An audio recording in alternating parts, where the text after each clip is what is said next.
Ricardo Perez is from UNICEF and joins us now. Ricardo, welcome back to the programme. Good to see you. What are your teams in Gaza telling you about the situation on the ground?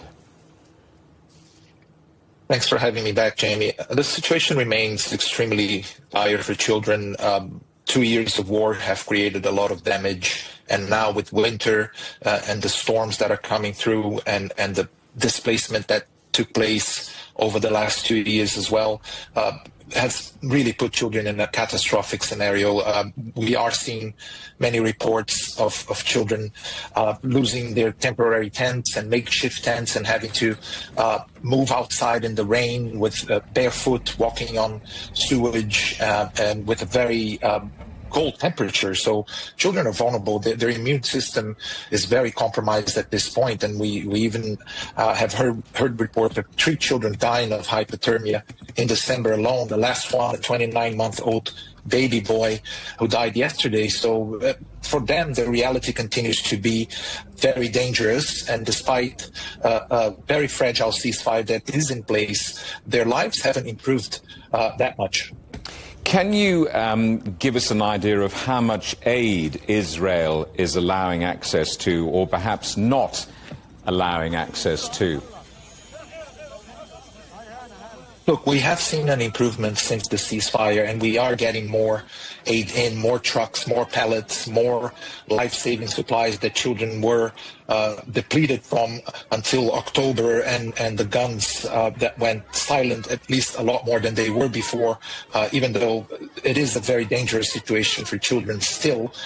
So the aid is getting through, Jamie, but what we need are more humanitarian crossings open so that scale that is required is really met. Right now, even though we have seen improvements and we're managing to turn a few very serious situations around, such as famine. The IPC declared today that the classification of famine is no longer applicable in Gaza. So we managed to halt famine. But again, this could slip back very quickly if we don't increase the amount of aid getting in and start rebuilding some of the really essential infrastructure that was destroyed. I guess the physical illnesses and the physical conditions that children are enduring is perhaps easy to quantify. The mental health toll, less so, and that's going to go on for years. For sure, we're talking about a generation of children that has been traumatized by the horrors of 2 years of unrelenting war, and the fact that Gaza is a small strip of land compared to other countries where similar crises are taking place. So children were literally trapped in conflict and violence for 2 years, watching their loved ones die in front of them, or having to get their mothers or fathers from under the rubble, and they've lost their homes. They can no longer go to school.